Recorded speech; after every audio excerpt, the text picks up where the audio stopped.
Ronaldo தோத்துட்டாருண்ணே. இந்தாண்ணே chocolate எடுத்துக்கோண்ணே. டேய் நான் Messi Fanta, எனக்கே வருத்தமா இருக்கு. நீ என்னடா சாக்லேட் எடுத்துக்கோன்னு சந்தோஷமா சொல்ற?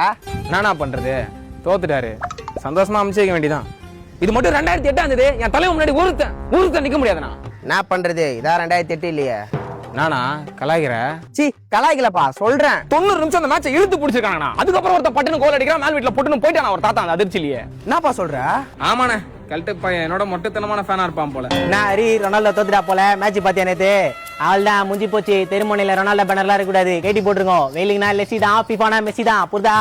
புரிதுடா என்னடா சந்தோஷமா இருங்க. சரி ஃபுல்லா தீரன் குடி. ரீல்ஸ்ல ஃபுட்பால் பாக்குற கோவிந்தானா இவெல்லாம் பேசுற அளவுக்கு ஆயிடுச்சு. சரி விடுப்பா, அண்ணனே அப்படிதான். நான் ஏதாவது பண்ணி திரும்ப ஆட வைக்க முடியாதானா? டேய் இதெல்லாம் ஊர் மேட்சாடா, தலைவர்கிட்ட சொல்லி டீமை திரும்ப இருக்கிறதுக்கு. ஃபீஃபாடா. நான் என் தலைவனை பார்த்தா குடிக்காம இருக்கிறேன், டாட்டு குத்தாம இருக்கிறேன், 6 மாசத்துக்கு ஒரு ரத்தம் கொடுக்குறேன், ஜிம்முக்கெல்லாம் போக ஆரம்பிச்சேன். இன்னைக்கு என் தலைமை தோத்து கண் கலங்குறான், உலகமே கலங்குதுண்ணா. சரி விடுப்பா, அவருக்கே வயசாயிடுச்சு. நான் வயசாயிடுச்சு, உன் வயசுக்கெல்லாம் லேடி பட் சைக்கிளே ஒழுங்கா ஓட்டி தெரியல. என் தலைவன் பைசைக்கிள் அடி பண்ணா, நீ அடிப்பியா? டேய் அண்ணன்டா. இல்லண்ணா எண்ணி 10 பாஸ் போலாம் என் தலைவனுக்கு. திருவிழா காண போன புல்லா மாதிரி நிக்க விட்டானுங்க மேட்ச் ஃபுல்லா. நான் மட்டும் இந்த ஸ்டேடியம்ல இருந்தேன், நானே ஒரு பால் உருட்டி விட்டு நீ ஆன நான் பாக்குறேன்னு சொல்லிருப்பேன். அப்படி இருந்தாலும் அவர் ஆட மாட்டாரா? ஏன்னா அவருக்கு தமிழ் தெரியாரா? எப்படா நீ பேசுறது அவருக்கு புரியும்? ஒழுங்கா வீட்டுக்கு போடா, கண்ணுல மங்களா தெரியுது. மருந்து வேலை செய்ய ஆரம்பிச்சா முதல்ல மங்களா தான் தெரியுமாண்ணா. மருந்தா? என்னடா சொல்ற?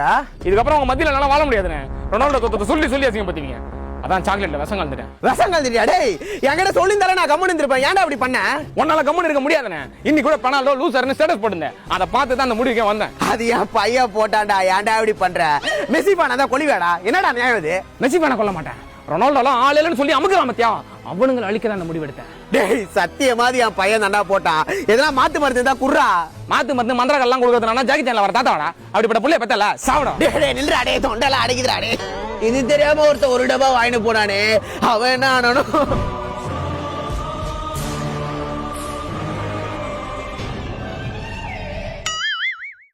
வாடா குஞ்சே, பாத்து ரொம்ப நாள் ஆச்சு.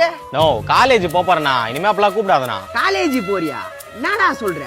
டேய் காலேஜ் போறேன்னு சொன்னா, கக்கூசு போறேனா சொன்னா, அதிகமா மூஞ்சி வச்சுக்கிற. இல்ல மச்சான், டவுன் இருந்தான், புஷ்னு வாழ்ந்துட்டான். சரி உடுப்பா, காலேஜ் போற அண்ணன் சொல்றத நல்லா கேட்டுக்கோ. இத ஃபாலோ பண்ணிதான் அண்ணன் இன்னைக்கு எங்க அப்பா விட ஒரு படி மேல இருக்கிற. சொல்லுண்ணா. முதல் நாள் காலேஜுக்கு போற, டம்மியான 3rd இயர் பையனா பார்த்து அடிக்கிற, காலேஜ புடிக்கிற.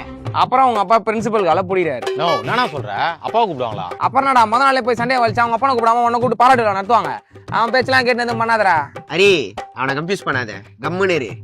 தம்பி உங்க காலேஜ்ல நல்லா மூஞ்சிருக்கிற மைமாவா பார்த்து டைட்டா புடிக்கிற. டைட்டா எங்கண்ணா பிடிக்கணும்? அவன் கைத்த போடுறா சீக்கிரம் சாமா.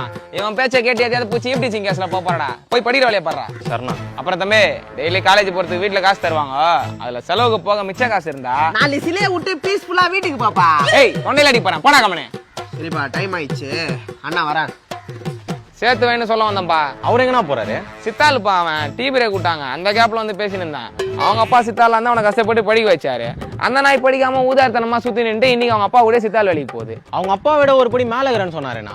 அதுவாப்பா, அவங்க அப்பா கீழ இருந்து செங்கலை தூக்கி போடுவாரு, அவன் மேல இருந்து பூச்சி கொடுப்பான், அதுதான் ஒரு படி மேலன்னு சொல்லிக்கிறான். அப்படியாண்ணா? அப்புறம் தம்பி நீ காலேஜ்ல யார் கூட வேணா சுத்து, இதெல்லாம் பண்ணாதான் கெத்துன்னு இந்த மாதிரி ஒருத்தர் இருப்பான். அவன் கூட மட்டும் சுத்தாத, அனுபவத்துல சொல்றேன். சரிண்ணா, இவ்வளவு தெளிவா பேசுறீங்களே, நீங்க என்ன பண்றீங்க? அவன் செங்கலை பூச்சி யார்கிட்ட கொடுப்பான்? என்கிட்ட தான் கொடுப்பான். நான் தான் திரும்பி கொத்தனாட்ட கொடுப்பேன். என்னண்ணா சொல்றீங்க? ஆமாப்பா, அந்த ஊதாரி கூட சேர்ந்து நானும் நாதாரி ஆயிட்டேன்ப்பா.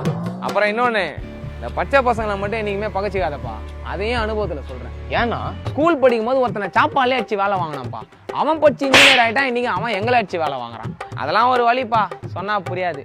எங்க அண்ணன் எவ்வளவோ சொன்னான், நான் தான் கேட்கல. நீ அது படிச்சு உருப்புற வழியை பாருப்பா.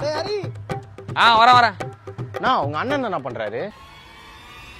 அவனும் சித்தால் தான்ப்பா, பக்கத்து பில்டிங். டேய் ஸ்கூலுக்கு படிக்க வந்தீங்களா இல்ல ரவுடிசம் பண்ண வந்தீங்களாடா? சார் என்னாச்சு சார்? டேய் நடிகிறியா? கிளாஸ்ல கரண்ட் ஆஃப் ஆனதுக்கு அப்புறம் எதுக்குடா ராஜேஷ் போட்டு அடிச்சீங்க?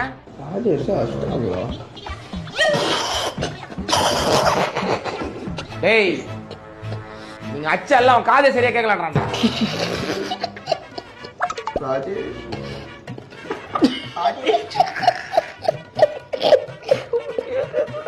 டேய் என்னடா அந்த சிரிப்பு? ராஜேஷ் பாரு ஜோசப்பே, என் பொறுமையை ரொம்ப சோதிக்கிற. ஏந்து வந்தன்னு வச்சுக்கோ, மொத்த பள்ளி வச்சு கையில குத்துருவேன். Sorry sir. ராஜேஷ் இவனுக்கு தானே ஒன்னு அடிச்சானுங்க சார். இருட்டுல யார் அடிச்சதுனே தெரியல சார். கடைசியா எனக்கு 2 பேர் குரல் தான் சார் கேட்டுச்சு சார். கரெக்டா போறதுல கிளாஸ்ல எல்லாரும் தான் சார் கத்துறாங்க, நாங்க அடிக்கல சார். டேய் ஏன்டா சிரிக்கிறீங்க? எனக்கு டென்ஷன் ஆகுதுடா. கிளாஸ்ல சிரிக்கிறீங்க, பேர்ல சிரிக்கிறீங்க, எங்க பார்த்தாலும் சிரிக்கிறீங்க. பைத்தியமாடா நீங்க? டேய் அபிராமன், அவன் கூட சேர்ந்து நீ ஆடுற. உங்க அப்பாக்கு ஃபோன் பண்ணட்டா? சார் சார் சார் வேணாம் சார், சாரி சார். சார் அவனுக்கு ஊரை சுத்தி பகை சார். பேசாதவங்க பேர்லாம் போர்டில் எழுதி விட்டு மிஸ்ஸிட்டு அடி வாங்க வைக்கிறான் சார். அந்த காலில் எவன் வேணா வச்சிருப்பான் சார். சார் நான் வீட்டுக்கு போட்டா சார் காது அடிக்குது. காது அடைப்பா இருக்கா? அந்த அடைப்பு என்னடா அங்க குசு குசுன்றீங்க? காது அடைப்பா இருக்குடா, உங்களை அடைப்பை துடுத்து உனக்கு மேக்ஸ் சயின்ஸ் எல்லாம் வரல, காமெடி மட்டும் நல்லா வருதா? சேகர் சார், அவனால சிரிப்பு அடக்க முடியல. கூட்டு போய் நிறுத்துங்க.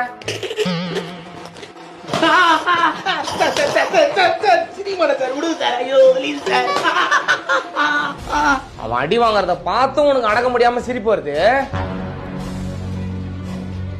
கண்ணுல இருந்து தண்ணி வர அளவுக்கு தம்பி சார் அடி. ஐயோ பிரின்சிபல் சார், ராஜேஷ் காது கீழ்ச்சார், யாருன்னா வாங்கல. டேய் டேய் இல்லடா டேய். சார் சேகர் சார், புரியுது சார். தம்பி உன்னோட ஹாஸ்பிடல் போயிடலாம்டா, வாடா டேய். சரி டாபிக் உள்ள போலாமா? போலாம் சார். உன்னை யாராவது நீ எல்லாம் ஆம்பளையான்னு கேட்டு உனக்கு கோவம் வந்துச்சுன்னா நீ ஆம்பளையே இல்ல. என்ன சார் பல்ல கடிக்கிறீங்க? கோவப்படுற மாதிரி தெரியுது. இல்லையே சார், கோவப்படலையே சார். உன்னை ஒருத்த நீ எல்லாம் ஆம்பளையான்னு கேட்டே உனக்கு கோவம் வரலனா அப்ப நீ ஆம்பளையே இல்ல. யோ நான் ஏன் மாத்தி மாத்தி பேசுகிறேன்? இப்ப என்னதான் பண்ணுன்ற? நீங்க என்ன பண்ண நான் சொல்றேன். பணக்காரன் ஆகணும்னா பணக்காரனா வாழ கத்துக்கோங்க. நல்லா செலவு பண்ணுங்க. காசு இல்லையா கடன் வாங்கி செலவு பண்ணுங்க. அப்ப அந்த கடன் அடைக்க இன்னொரு கடன் வாங்க, அதை அடைக்க இன்னொன்னு வாங்க. டேய் அப்படியே கடன் வாங்கினே பண்ணிருந்தா காலம் ஃபுல்லா கடன்காரன் தானே இருக்கணும். எப்படா பணக்காரன் ஆக முடியும்? ஏன் சார் பணக்காரன் ஆகணும்னு ஆசைப்படுறீங்க? எல்லாருமே கடன்காரன் ஆகுங்க. அப்பதான் யார் காசு யாரு வாங்கினானே தெரியாம மொத்தமா கழிஞ்சிரும். கழிஞ்சிருமா? நீங்க நல்லா உத்து பாத்தீங்கன்னா தெரியும் என் சட்டையில பாக்கெட் இல்லைன்னு. இப்ப என்னடா அதுக்கு? அதுக்கு என்னவா, பழக தோசைல பாக்கெட்ல போனை வச்சேன். பாக்கெட்ல ஏதாவது போனு கீழே வந்து டிஸ்பிளே வந்துச்சு. சரி டிஸ்பிளே மாத்த கடைக்கு எடுத்துன்னு போனா அவன் எவ்வளவு கேட்டிருப்பான்னு நினைக்கிறீங்க? ஒரு 2500 ரூபாய் கேட்டிருப்பான். என்னடா யோசிக்கிற? கரெக்டா சொல்லிட்டீங்க சார், அதை வச்சு போலான்னு இருந்தேன்.